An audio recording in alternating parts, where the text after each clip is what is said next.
Hello students, welcome to Arms Academy Digital. तो कैसे हैं आप? मेरा नाम है अरुण कुमार, आपका अपना केमिस्ट्री एजुकेटर। और आज मैं आपके लिए लेकर आया हूं एक और जबरदस्त टॉपिक, जिस पर जेई मेन में बहुत ही सारे क्वेश्चंस आए हैं। जैसा कि आप सभी जानते हैं, अपनी सीरीज चल रही है 45 डेज 45 कॉन्सेप्ट्स, जिसमें हम आपको एक कॉन्सेप्ट पकड़ के उस कॉन्सेप्ट को पहले एक्सप्लेन करते हैं, और उस पर आज तक जितने भी क्वेश्चन आए हैं आपके जेई मेन में किसी भी शिफ्ट में, वो सभी टाइप के क्वेश्चंस आपको कराते हैं, या यूं कहूं आपको पीवाईक्यू प्रैक्टिस कराते हैं विद क्लियर एक्सप्लेनेशन। तो अगर आपने वीडियो खोल ही लिया है तो एक पेन और एक पेपर लेकर बैठ जाओ ना यार, ताकि मैं आपको जो सॉल्यूशन करवाऊंगा वो आप खुद भी करते चलो। अब आप देखना, ये पूरा का पूरा टॉपिक आपको एकदम क्रिस्टल क्लियर हो जाएगा। और इस पर बेस्ड जो क्वेश्चन, क्योंकि मेन चीज क्या है, मेन चीज कॉन्सेप्ट को रिवाइज करके उसको याद करना नहीं है, उस पर जो क्वेश्चन आते हैं वो क्वेश्चन होने चाहिए। मेन चीज तो वही है ना, एग्जाम में आपको क्वेश्चन करने होंगे, आपको थ्योरी तो लिखनी नहीं जेई मेन में, है ना। तो वही चीज मैं आपको करवाने वाला हूं। ठीक है, तो स्टार्ट हो जाते हैं। टॉपिक है मेरा आज का रिलेशनशिप बिटवीन केपी एंड केसी। अब आपने केमिकल इक्विलिब्रियम तो पढ़ा ही होगा, है ना, केमिकल इक्विलिब्रियम पढ़ा है ना। और अगर आपने केमिकल इक्विलिब्रियम के कभी पीवाईक्यू किए होंगे ना, तो एक बार जरा चेक करना, सबसे ज्यादा क्वेश्चन केपी एंड केसी में से आते हैं। अब केपी एंड केसी क्या है, मैं बहुत डिटेल में नहीं जाऊंगा, केपी केसी निकालते कैसे हैं वो बता देता हूं बस।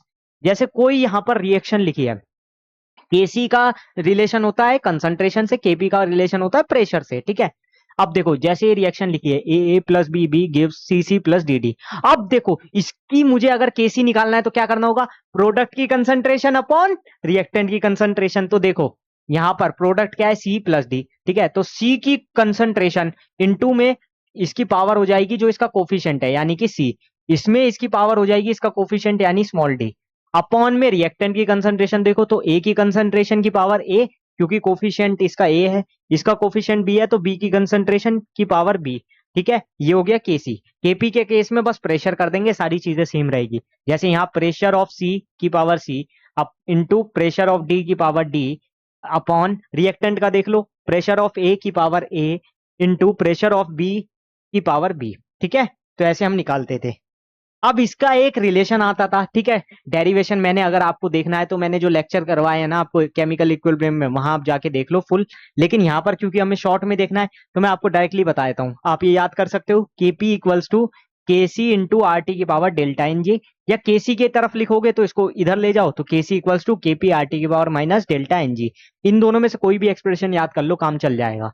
मैं वैसे जनरली ये वाला एक्सप्रेशन याद करके चलता हूँ, केपी इक्वल्स टू के सी इंटू आर टी की पावर डेल्टा एन। ठीक है, अब ये डेल्टा एन जी क्या होता है, ये किसी भी रिएक्शन में हम निकालते हैं उसके कोफिशिएंट से उसके प्रोडक्ट माइनस रिएक्टेंट करके। तो ये मैं आपको एक बार दिखा देता हूं। जैसे डेल्टा एन जी की बात करते हैं, तो डेल्टा एन जी होता है sum of stoichiometric coefficient of gaseous product minus sum of stoichiometric coefficient of gaseous reactant. तो पहले प्रोडक्ट फिर माइनस रिएक्टेंट। अब देखो जैसे ये एक एक्सप्रेशन है हमारा, N2 plus three S two gives two NH3। अब इस रिएक्शन में अगर मुझे डेल्टा एनजी निकालना हो तो क्या, सबसे पहले देखो सारे गैसियस होने चाहिए, सॉलिड और लिक्विड नहीं, गैसियस गैसियस है तो सब की मैटर करेगी। तो देखो यहां से इसके मोल कितने हैं, टू। इसका डेल्टा एन अगर मुझे निकालना हो तो ये हो गया टू माइनस, अब देखो माइनस, दोनों रिएक्टेंट को प्लस करो, यहां पर इसका कुछ नहीं है तो वन, यहां पर थ्री है इनटू में, तो ये हो जाएगा one plus three equals to कितना हो जाएगा, टू माइनस फोर यानी कि माइनस टू। तो इस टाइप से हम डेल्टा एन कैलकुलेट करेंगे, ये मैं आपको आगे क्वेश्चंस में दिखाने वाला हूं। चलो पहला क्वेश्चन लेते हैं। अब ये वाला जो क्वेश्चन है ना, ये क्वेश्चन आपका आया हुआ है अप्रैल 6 2024 में। देख लो 2024 में आया हुआ है, कहीं इस बार 2026 में ना आ जाए, इसलिए अभी पहली देखो। क्वेश्चन क्या है, the ratio of KP upon KC for the reaction CO plus half O two gives CO2 is. मुझसे पूछा है केपी और केसी का रेशियो, मुझे सिर्फ रिएक्शन पे ही तो ध्यान देना है। अब इस रिएक्शन के लिए डेल्टा एन क्या हो जाएगा, इस रिएक्शन के लिए डेल्टा एन हो जाएगा, देखो प्रोडक्ट माइनस रिएक्टेंट, प्रोडक्ट का तो वन है क्योंकि यहाँ कुछ नहीं है तो इनटू में वन मानो, यहाँ हाफ है और यहाँ वन है, ये हो जाएगा माइनस वन प्लस हाफ। ठीक है, प्रोडक्ट माइनस रिएक्टेंट। ठीक है, रिएक्टेंट में कितना था, वन प्लस हाफ। ठीक है, अब देखो वन से वन यहाँ पर कैंसिल, कितना बचेगा, माइनस हाफ बचेगा, तो डेल्टा एन आया माइनस हाफ। और रिलेशन क्या होता था, केपी इक्वल्स टू के सी आर टी की पावर डेल्टा एन। ठीक है, अब देखो तो यहां से केपी आ जाएगा के सी आर टी की पावर डेल्टा एन मतलब माइनस हाफ। ठीक है, और केसी को अगर मैं यहां ले आऊं उठा के, केपी अपॉन केसी, तो ये आर टी की पावर माइनस हाफ हो जाएगा, या फिर इसको मैं बोल सकता हूँ 1/RT की पावर हाफ, या फिर मैं इसको बोल सकता हूँ 1/RT की पावर हाफ, क्योंकि माइनस में था ना। अब इसी को, ये हाफ पावर को हम रूट में बोलते हैं, तो ये हो जाएगा मेरा 1/√RT। ठीक है ना, क्लियर है? तो ये हो जाएगा 1/√RT। तो यानी यहां से कौन सा ऑप्शन हो जाएगा, 1/√RT वाला कौन सा है, ये रहा डी ऑप्शन। तो ये मेरा करेक्ट आंसर होगा। जल्दी से देखो, समझ आया? नेक्स्ट क्वेश्चन की तरफ बढ़ते हैं। ये वाला क्वेश्चन और भी अच्छा है, चलो पहले पेन चेंज करते हैं। इस क्वेश्चन में देखो बोल रहा है, for reaction SO2 plus half O2 gives SO3, Kp दिया हुआ है ये, ठीक है, at 27 degree Celsius and 1 atmospheric pressure. The Kc for the same reaction is. यहां पर देखो मुझे Kc कैलकुलेट करना है, ये बता रहा है ये। और गिवन क्या क्या है, Kp गिवन है कितना, 2 × 10⁻12, और टेम्परेचर गिवन है 27 डिग्री सेल्सियस। अब इसको अगर मुझे केल्विन में बदलना है, 273 ऐड कर दो, कितना हो जाएगा, 300 केल्विन हो जाएगा। 273 प्लस 27, 300 केल्विन। ठीक है, अब देखो रिलेशन निकालने से पहले ये रिएक्शन लिख लो पहले, SO2 प्लस हाफ O2 सभी गैस में है ना, ठीक है, गिव्स SO3। इसके लिए डेल्टा एन निकालो पहले। डेल्टा एन क्या हो जाएगा, यहाँ पर नंबर ऑफ मोल्स 1, यहाँ पर 1, यहाँ पे हाफ, तो ये हो जाएगा 1 माइनस 1 प्लस हाफ। ये काम पहले आपको करना होता है। 1 से 1 कैंसल, कितना आया, माइनस हाफ आया। कितना आया, माइनस हाफ आया। यहां तक कोई दिक्कत है, यहां तक कोई दिक्कत नहीं है। अब देखो डेल्टा एन मैंने निकाल लिया। अब रिलेशन क्या होता है, केपी इक्वल्स टू के सी आर टी की पावर डेल्टा एन, या फिर इसको मैं लिख सकता हूं कि पी के सी आर टी की पावर माइनस हाफ। बताओ जल्दी, क्लियर है? अब देखो केपी की वैल्यू गिवन है, केसी की वैल्यू निकालनी है, तो यहां से मुझे केसी वाला निकालना है। तो केसी को अगर मैं उल्टा करूं यहां पर, तो केपी इंटू आर टी की पावर हाफ आ जाएगा। उल्टा हो जाएगा ना, ये पूरा आर टी की पावर माइनस हाफ को अपॉन में करके यहां ले जाऊं तो। अब देखो केसी का रिलेशन यहां से ये आया है, मुझे इस साइड लिखना पड़ेगा। तो केसी के केस में आप केपी की वैल्यू पुट करो, कितना दिया है केपी, 2 × 10⁻12 इंटू आर टी। अब देखो आर टी, आर की वैल्यू गिवन है यहाँ पर, देखो कितना, 0.08, 0.082 इंटू टेम्परेचर कितना था, 300 केल्विन। आप सॉल्व करो इसको, आप सॉल्व करेंगे तो ये सॉल्व होके आ जाएगा। और पावर क्या है, हाफ। पावर क्या है, हाफ, या फिर इसको अंडर रूट भी लिख सकता हूँ, क्योंकि हाफ पावर का मतलब अंडर रूट होता है। ये अंडर रूट, अरे अरे अरे ये क्या है, तो ये अंडर रूट हो गया, ठीक है। अब देखो 2 × 10⁻12 ऐसे ही लिखा हुआ है, इंटू ये देखो 300 से इसकी इंटू करेंगे तो ये 8 × 3 24 पॉइंट समथिंग आएगा, 24 पॉइंट समथिंग आएगा। मैं अगर इसको 25 मान लूं तो 25 का अंडर रूट लगभग लगभग 5 आएगा, ठीक है, लगभग लगभग 5 आएगा। और 5 × 2 हो जाएगा 10 × 10⁻12। मुझे यहां पर देखो 10 × 10⁻3 में लाना है, 13 में लाना है, सॉरी। तो क्या करूंगा, ये 10 की भी मल्टीप्लाई कर दूंगा, और ये आ गया मेरा 1 × 10⁻13। बताओ जल्दी, क्लियर है कि नहीं? तो केसी की वैल्यू आई मेरी 1 × 10⁻13, और ये पूछ रहा है कि यहाँ पर 10⁻13 करके इसका इंटीजर क्या आ रहा था, तो 1 ही आ रहा है। तो आंसर क्या हो जाएगा, 1 हो जाएगा, सिंपल।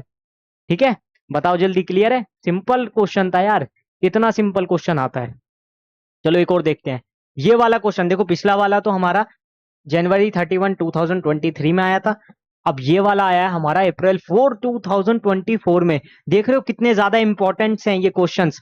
मैं आपको बहुत बढ़िया क्वेश्चंस करवा रहा हूं, आप समझ नहीं रहे हो। इसमें देखो फिर से pen change. The equilibrium constant for the reaction of this is Kc equals to this. ठीक है, ये अंडरलाइन कर लिया करो जो जो गिवन है। अब ये वाली रिएक्शन के लिए Kc दिया हुआ है, और ये वाली रिएक्शन के लिए पूछा है। अब आप देखो दोनों में सिमिलरिटीज है। मैं इस रिएक्शन को इस रिएक्शन से कंप्लाई कर सकता हूं, कैसे? इस रिएक्शन को इसके जैसा बना दो, कैसे बनाऊंगा? अगर मैं इसमें 2 से मल्टीप्लाई कर दूं, 2SO3 गिव्स 2SO2, और इसमें 2 से मल्टीप्लाई करने पर हाफ कट गया, तो O2 आ गया। लेकिन अभी भी ये इसके जैसी नहीं बनी, अभी भी ये इसके जैसे नहीं बनी, उल्टा भी तो करना पड़ेगा। अब इसको रिवर्स कर दूं, अब इसको रिवर्स कर दूं, 2SO2 plus O2 gives 2SO3। अब तो ये इसके जैसी बन गई है। अब तो आप कहोगे हाँ, तो 2 स्टेप करने पड़े। पहले तो क्या करा, 2 से मल्टीप्लाई किया, फिर नेक्स्ट वाले में रिवर्स किया, 2 स्टेप करने पड़े, तब जाके ये बना। तो ये जो केसी है इस पे क्या इफेक्ट पड़ेगा, केसी पे इफेक्ट क्या पड़ेगा, देखो केसी पे इफेक्ट पड़ा, जो नया केसी डैश बना वो हो जाएगा। पहले मैंने क्या किया, 2 से इंटू किया तो 2 की पावर पावर 2 हो जाएगी। लेकिन रिवर्स किया तो पावर क्या हो जाएगी, -2 हो जाएगी। पावर क्या हो जाएगी, -2 हो जाएगी। क्यों? क्योंकि रिवर्स करते थे तो पावर में माइनस हो जाता था, 1 में आ जाता था, ठीक है ना। और क्योंकि 2 से मल्टीप्लाई किया है तो पावर 2 होगी, ठीक है ना। तो नया केसी डैश हो जाएगा केसी की पावर -2, या फिर केसी डैश को मैं कहूं, पहले रिवर्स किया केसी और फिर स्क्वायर किया तो 1/KC², ऐसे भी समझ सकते हो, ठीक है ना, कैसे भी समझ लो आप। अब देखो 1/KC² बोला है तो 1/KC², केसी की वैल्यू गिवन है यहाँ से, तो बस वही उठा के रख दो, 4.9 इंटू 10⁻²। थोड़ा सा आपको लग रहा होगा फास्ट चल रहा हूँ, देखो करना पड़ेगा क्योंकि मुझे आपको फास्ट ट्रैक रिवीजन देना है ना। अब देखो जैसे इसका स्क्वायर किया है 10⁻⁴ आ जाएगा नीचे, इंटू ये लगभग लगभग 24 पॉइंट समथिंग आएगा, ठीक है, 25 मान के चल सकते हो आप स्क्वायर करने पे, क्योंकि 5 का स्क्वायर 25 होता है, 25 से थोड़ा कम आएगा, तो 25.8 समथिंग मान लेते हैं। अब देखो इसमें से क्या करो, थोड़ा सा ऊपर ले जाओ, थोड़ा सा ऊपर ले जाओ, 10⁻⁴ को ऊपर लेकर जाऊंगा तो 10⁻⁴ ऊपर आ जाएगा, प्लस हो जाएगा, अपॉन में सपोज करो 25 है, सपोज करो 25 है, वैसे 25 नहीं आएगा, 24.8 होगा।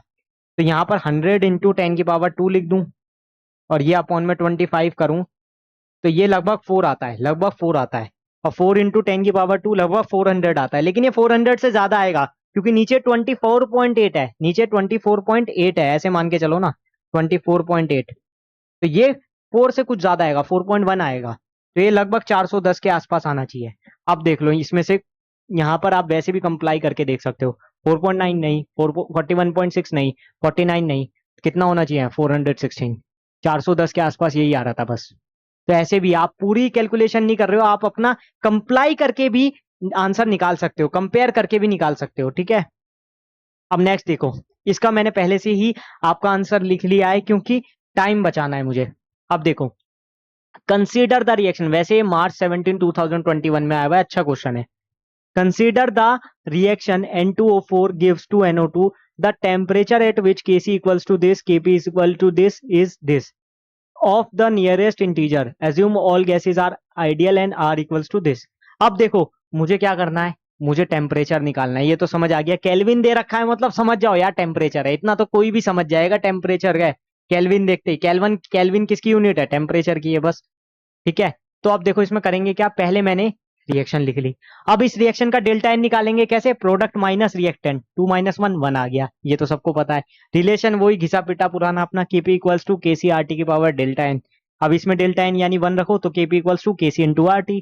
तो टेम्परेचर क्या हो जाएगा, देखो यहां से, ये KP equals to KC R T है, टेम्परेचर के लिए क्या करो, ये सब अपॉन में ले जाओ केपी के, तो KP upon KC into R लिख सकते हैं, बस इनकी वैल्यूज पुटअप कर दो। यहां से देखो केपी की वैल्यू गिवन है, केसी की वैल्यू गिवन है, वो पुटअप करो, इनटू आर की वैल्यू सबको पता है 0.08 लेनी है, ठीक है ना, तो वो लिख दिया और पूरा सॉल्व करके आ गया 354 केल्विन। तो आंसर इज 354 केल्विन। बताओ क्लियर है कि नहीं है। ये था आपका फास्ट ट्रैक रिवीजन, इससे फास्ट कोई करवा के दिखाए तो मैं मान जाऊं, है ना, इससे फास्ट तो हो ही नहीं सकता। तो thank you to attend this lecture, बहुत ज्यादा मजा आया ये लेक्चर करवा के, और इतनी फास्ट मैंने ये वाला पूरा का पूरा टॉपिक कंप्लीट कर दिया है, इतनी ही फास्ट आपको भी करना है, इतनी ही तेजी से आपको क्वेश्चन करने हैं 30 सेकंड 40 सेकंड में। So thank you for watching this and stay tuned with us.